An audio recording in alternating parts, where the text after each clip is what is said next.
How many of you went to Manchester College? How many of you had Dr. Burke for history? Oh my, you missed out. He was an old man when I was there, and he would reach down into his pocket, pull out a handful of cards, and like a riverboat gambler, he'd lay them out, and there was a history of the world. He never looked at them, but they were there in case he needed to. I have some data that I could not process all of it. Oh, Steve, could you come here a minute? Sure. Somebody sent me a story this week. It was about a Taliban fighter. He's out in the desert, got a few bandages, he's been through the war, and he climbs up a hill, water. And he looks off in the distance, and there's a guy out there. So he crawls over there. He said, "Do you have any water?" And this old Jewish salesman said, "No, but I have some beautiful ties. $5 silk." He said, "I don't want your ties." He spit on them. And then again he said, "You don't have any water?" He said, "No," but he said, "If you go way out there, about 2 miles, there's a restaurant with wonderful food and ice-cold water." Off he went, just barely making it. All at once, the old man looked around, and here came the Taliban fighter again, crawling. "Water, water." The old man said, "Well, I thought I gave you directions." He said, "Yeah, but they won't let me in without a tie."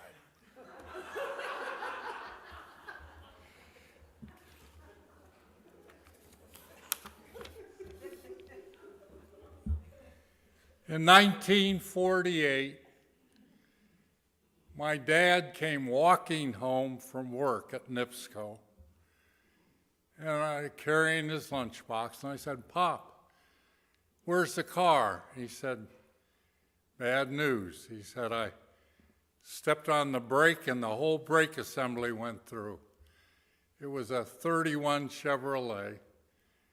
And he said, "I called Gus Hall down at the junkyard, and he came and got it." From then until I was age 16, we didn't have an automobile. So things were a little bit tight. My birthday came, and all I wanted was a baseball mitt. But do you know how much a baseball mitt costs? When a man was only making $35 a month at NIPSCO. My dad had somebody that worked on the crew with him who used to be a softball player. He said, "Oh, Chuck, I can get you a mitt." So he brought home this bag on my birthday. I opened it up. It wasn't a baseball mitt, it was a softball mitt. It had stuffing hanging out of it, barely holding together. Oh, my heart was broken, but I tried to smile and say thank you. My next door neighbor, when their family came in and built a house, his Aunt Mary, lived in Cleveland. And Aunt Mary talked about a new guy that moved on the block.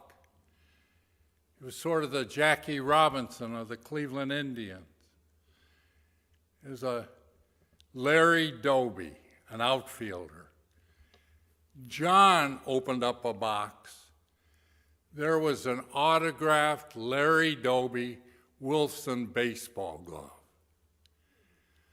And, oh, I envied him. But I called him the other night and said, "John, do you still have that baseball mitt?" He said, "Yeah." And I said, "Ha, ha, ha."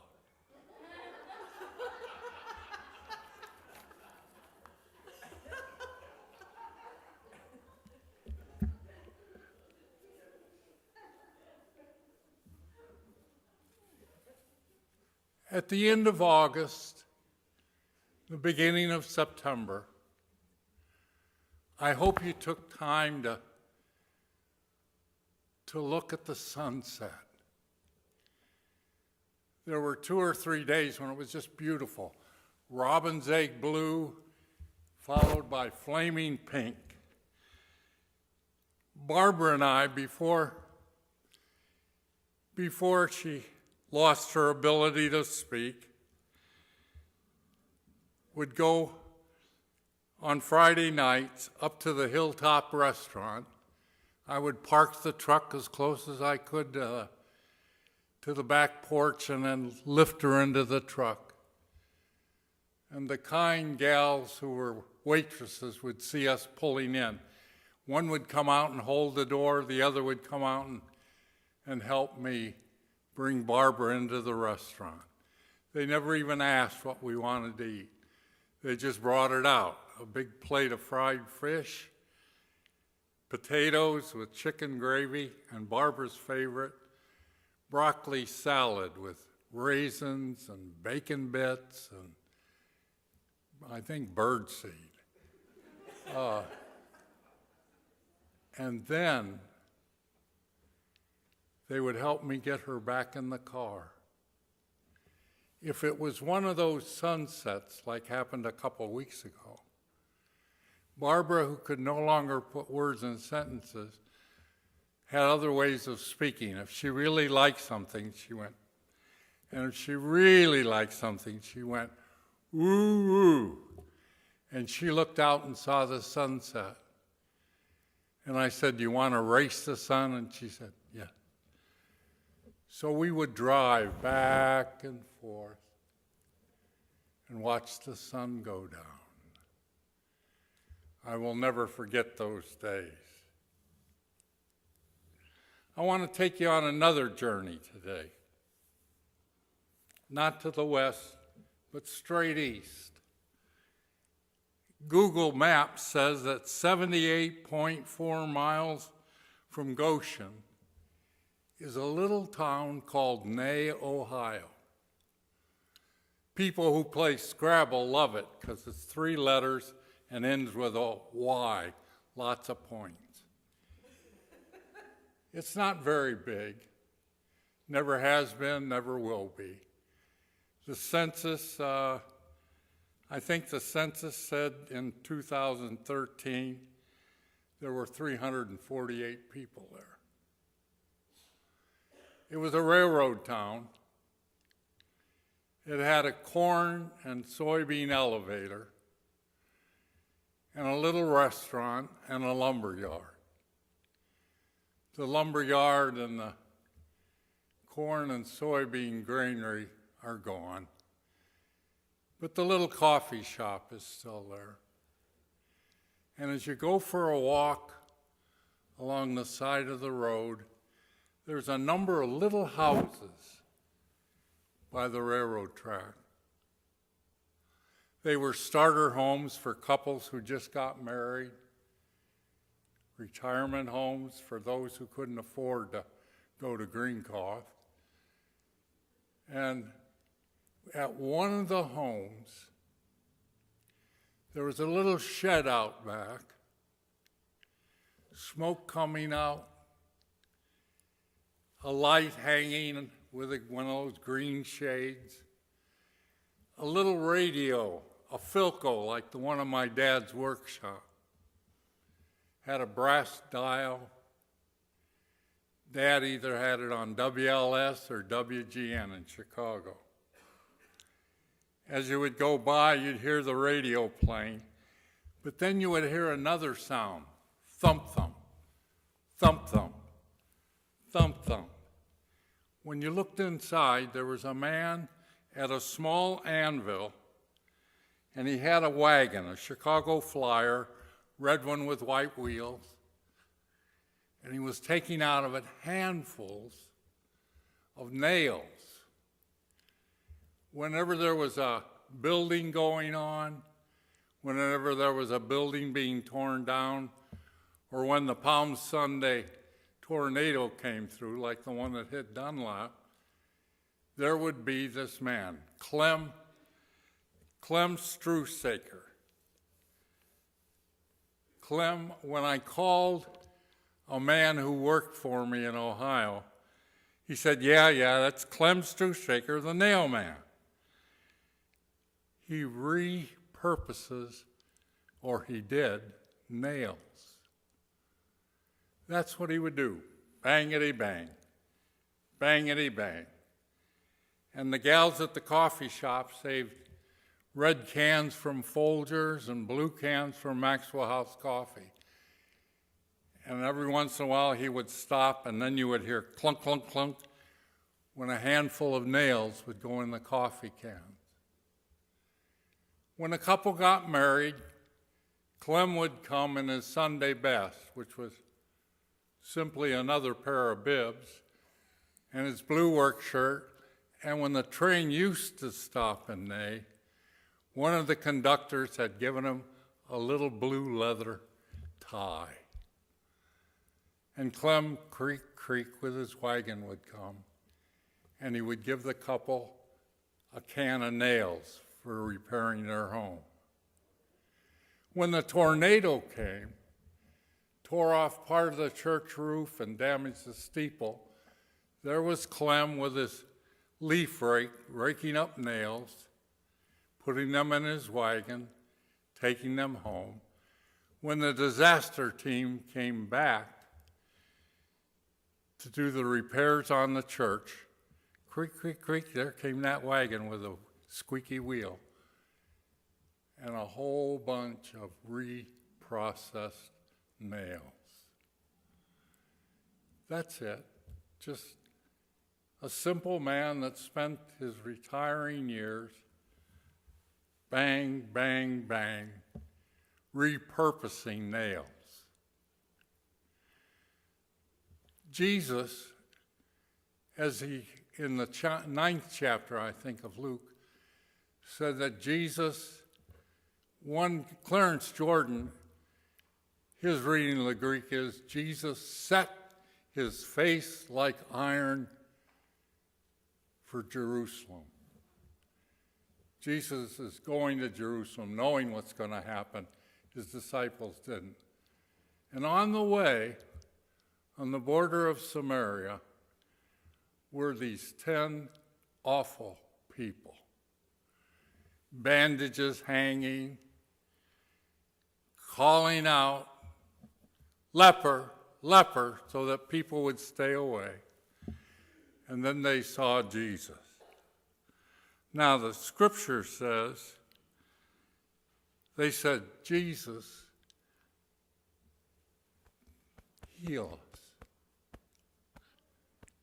And Jesus said, go to the priest. And on the way, scripture says, they were cleansed. Now the Greek word for cleanse is katharizo. One man turned around and came back when he saw what had happened. And Jesus says, where are the 9 others? Is it only you, a foreigner, who has stopped to come back and say thank you? And the man praised God and Jesus. And the scripture doesn't say that he was cleansed. It says he was sarosen, is the Greek word. He was made whole.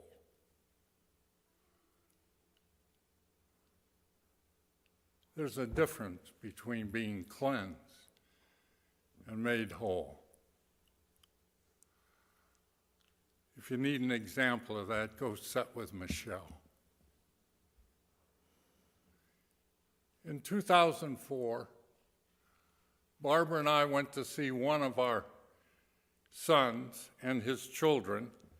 Apparently between then and now, I've lost a grandchild. I have 5. Okay. Anyhow, while we were at Scott's, we said we were going to stay 5 days, and you know the rest of the story.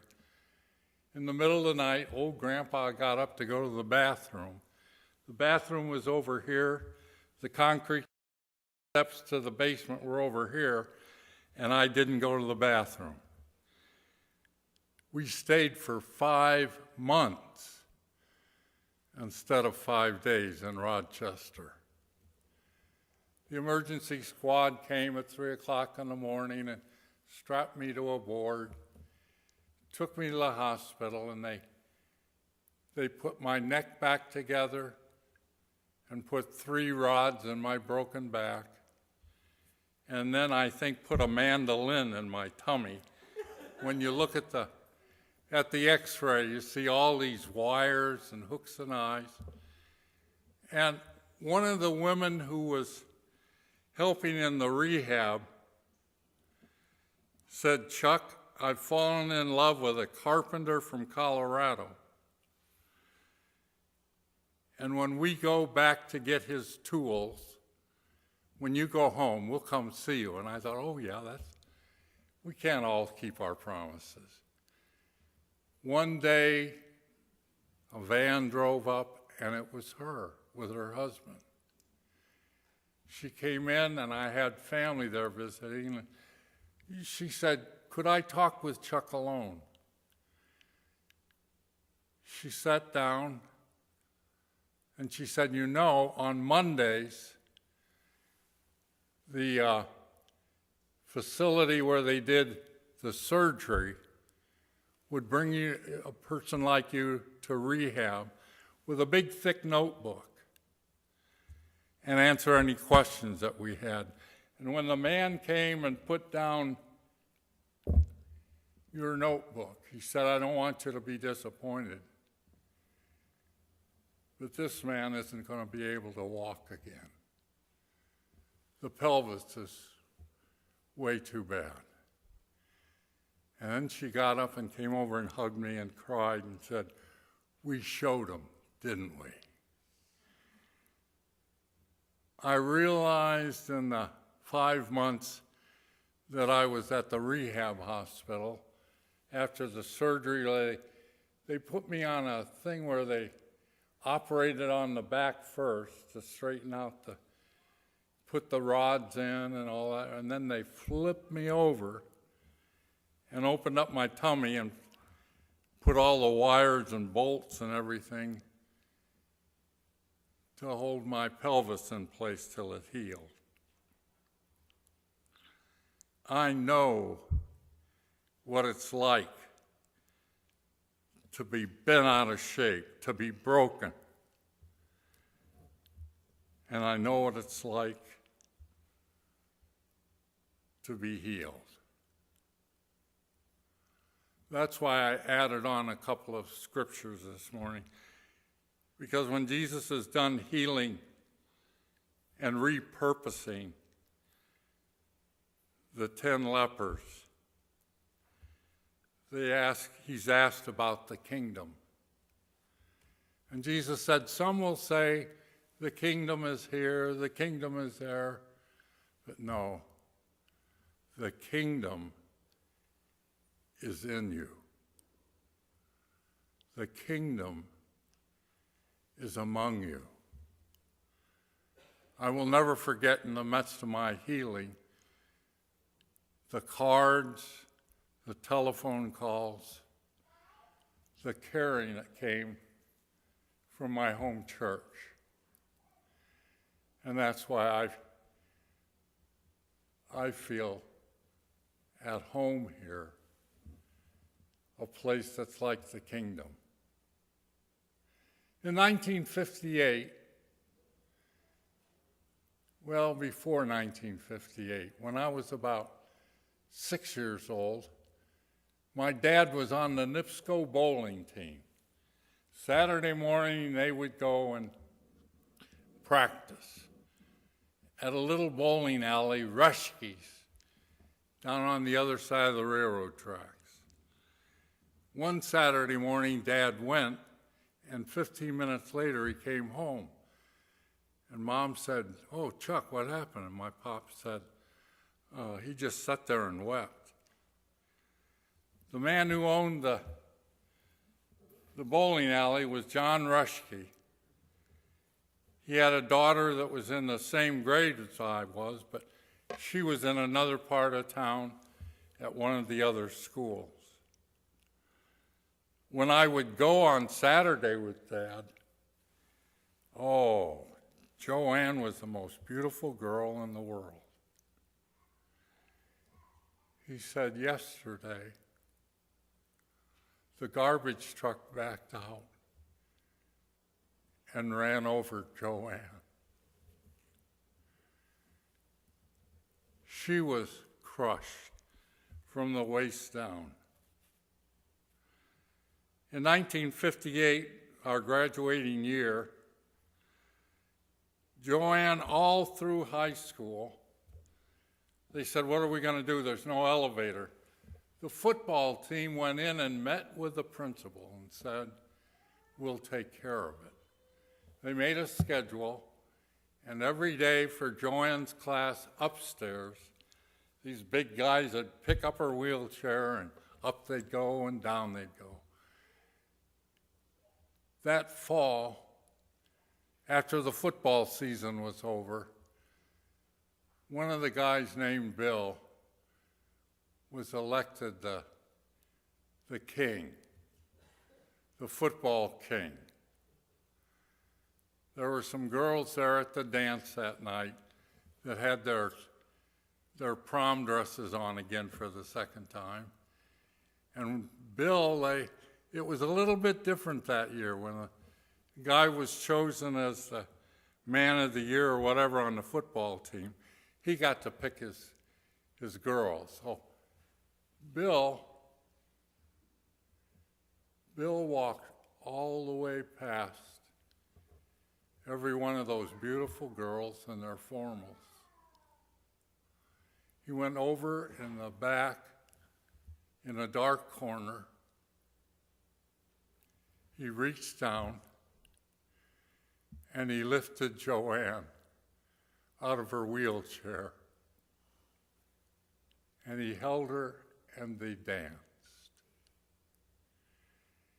She was reprocessed, her purpose that day. She was no longer Joanne, the crippled gal. She was the queen. She was whole in the midst of her brokenness. Now, Tom Boomersheim spoke to our annual conference when it was in Pittsburgh. And he says, one of the ways we know each other is by telling our stories. We live our stories. Storytelling creates community. People who tell each other stories become friends. And men and women who know the same stories deeply are bound together forever in special ways. He also says, you get to know other people when you get to know yourself. And the stories you remember, especially the stories of Jesus, and tell to others become the best gifts you have to give. Your story of faith shared with other people is the best gift you have to give. God bless you. Amen.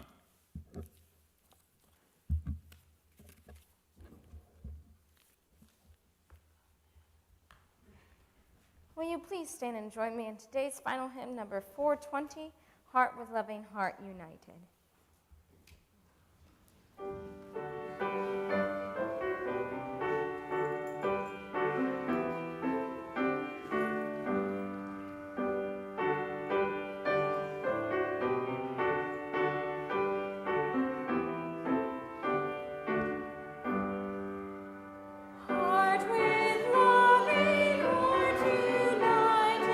Let to know God's holy will.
Oops, I knocked the thing off the microphone.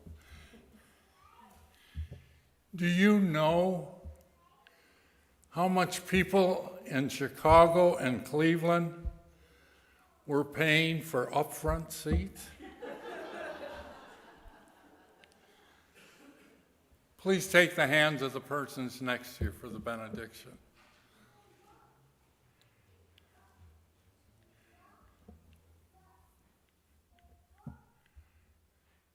We have worshiped God with those whose hands we hold. In a few moments, we will leave this place, but we will never leave the presence of God. We know with some pain that at some point we become separate from those whose hands we hold.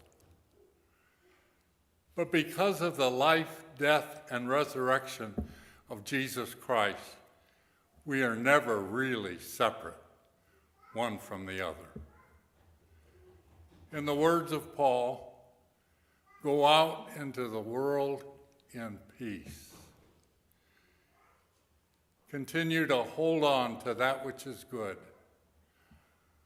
Honor all men and all women and all children, and serve the Lord with your heart, soul, and mind. Amen.